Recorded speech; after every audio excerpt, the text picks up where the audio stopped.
All right, let's talk about one of the Packers' first-round picks from this most previous draft, Quay Walker, who was off to a rough start, but I thought actually has kind of picked it up a little bit. I thought he had his best game of the season last week. So let's talk about, again, the overall statistics have not been great so far from Walker. His PFF grade isn't very good. That kind of stuff, not very promising. Let's talk about why things were a little bit rough to start the season, and then we'll talk about what I think he did well last week and hopefully what he can build off of. So first, you're going to see a one-on-one block with the New York Giants right guard going up to block Quay Walker. It's going to be a run to the offense's left, which already should be kind of a difficult block, right? For the guard, you have to get a little bit further over to the left and block Walker to the right side of the screen. It's just a little bit more difficult because Walker is lined up just a little bit further to the left than he is. However, as you see, that's not really going to be much of an issue. He is able to really block Walker significantly out of the way. Eventually, Walker actually gets kind of tackled from behind by a tight end. Looked inadvertent, which is why I'm assuming there was no block in the back foul called there. But as a whole, definitely got taken out of the way.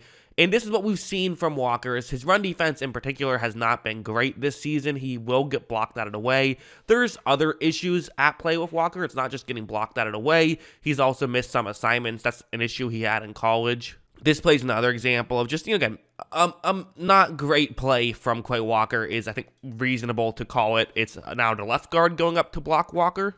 And again, watch how Walker really, is not an impact player on that play at all. He really got blocked out of the way, which again, I want to be clear, this happens. You kind of expect an offensive lineman to be able to block a linebacker out of the way. That's what you expect to happen. It's not a negative that these plays are happening just by themselves. If these were two plays of him getting blocked, you'd say, okay, whatever.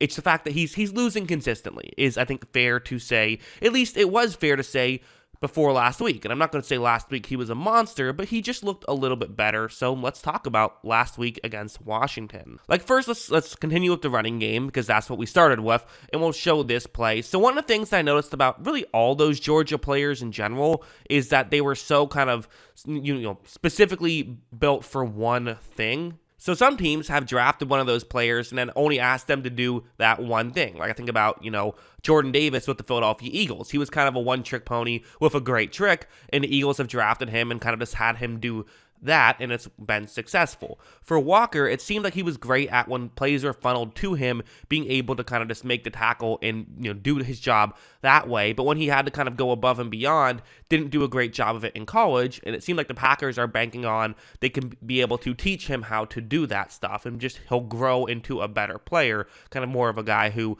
maybe is a bit more of a project. But a play like this, it's going to be a blocking concept to the offense's left. You have, Quay Walker right there in the middle of the field, and it's going to be a handoff to it's going to be a run to the right. So that's what I meant to say. But the guy who's going to be blocking Walker is the right tackle who will be moving to his left, but not right away. It's not like he's just getting up to block right away. He is going to make sure that he can clear out the running lane and clear out a hole to his right to allow the running back to get through. Watch, Heineke is going to give the ball to the halfback, and at this point, there is a bit of a running lane to get through, and it's really Quay Walker who's the guy who can try to disrupt this play the most. If he is a little bit slower in getting up there, this could be a run for a decent amount of yards, and even in this game, I did see a couple times where Walker is slow in getting to where he needs to be.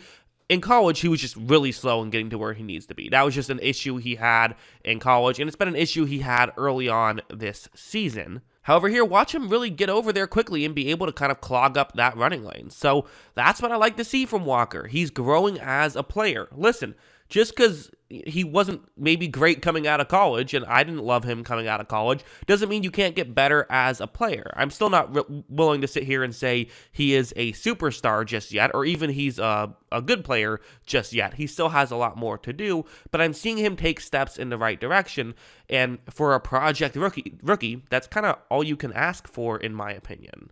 Now let's head over to a coverage play, because this is another example of something that he was struggling with at the college level that he has now started to perform better at now that he's at the NFL level. Listen, it's rare for a guy to be better in the NFL than they are in college, but it doesn't not happen. And I think that, the argument of against picking Walker was reasonable. He's someone who has a lot of growing to do, but there was still an argument for picking Walker, and it's that he can grow into a player that you want him to be. And this is a great example of it, where zone coverage was a big issue, I think, with Walker in college. And again, I'm saying issue. He was a good college player, of course. I'm not saying he was a bad college player. I'm just saying that, when you compare him in college to some of these other linebackers, like a Devin Lloyd, for example, he wasn't quite on their level as a college player, and it was kind of sometimes through stuff like this, where in zone coverage, he was very much the guy who covered his zone. He did not move around a lot, kind of just stayed where he was at, which in college you can kind of get away with that, but at the NFL level, you have to be better than that. You have a tight end who's going to try and get into a gap in coverage to Walker's left on this play, and to me, I feel like the old Quay Walker just gives up a reception here. Like, watch how when this play begins, I do feel like the old Quay Walker kind of would just stay where he's at and let that just kind of be a easy catch. But Quay Walker here is going to be a lot more aware than I feel like I'm used to seeing him. Watch him move in, and he covers that up, and he's able to make sure that there's not a completion there. Now, he misses a tackle on the check down, so that's not ideal. Again, we're still a work in progress, right? Certainly, but that's okay. You'd rather be a work in progress than to just not be good. So you are still improving. You are still seeing improvements from him. That's what I like to see. And now one last play, maybe not the most to talk about on this play, not the most to break down, but this is just the other thing. The one thing I want to bring up is that, without a doubt, the thing he's been best at this season has been blitzing. He's not out there blitzing every play or anything, but he has been an effective blitzer, and that's kind of been the one, I think, saving grace of him earlier on in this season was his ability to blitz. That was kind of the one thing he can do well. Maybe that's a bit harsh. His coverage has been fine this season. It's been a bit spotty, but it's been fine. It's really his run defense that's been, where he struggled this season. But still, the blitzing has probably been his best attribute. And watch what he's going to do.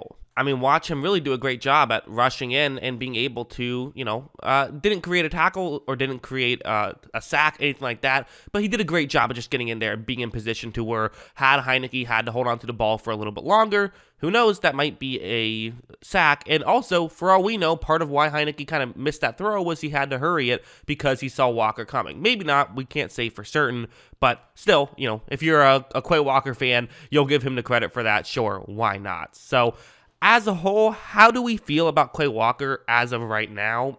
He's still a work in progress to me. Like, definitely am a Devin Lloyd guy. I'd still definitely easily take Lloyd over Walker. I don't think that's a controversial take. I don't think many will disagree with that take. But that being said, you can't compare him to other players. Where is he at in terms of who he is as a player? He definitely has what it takes to be a linebacker who can be, good. He's now shown flashes, which we hadn't really seen through the beginning part of this season. Now we're seeing him start to show flashes. It's now a consistency thing. You have Devondre Campbell next to you who can do all the dirty work. So that's kind of a great situation to be in if you're Walker, where you can now kind of be freed up to, the coaching staff can use you to whatever your strengths are. If you're mostly a coverage guy and can't really get it done in the running game, well, Campbell can do the running game stuff. You can step back in coverage, all that stuff. That's something that the coaching staff can use with Walker. But as a whole, I think this has been he's slowly getting better, and you just hope that it continues to get better for if you're a Green Bay Packers fan. If you're not a Green Bay Packers fan, maybe you hope he doesn't get better. But I think he can get better, and I think he's already showing that he can get better. So that's what I think. What do you guys think? Let me know in the comments below.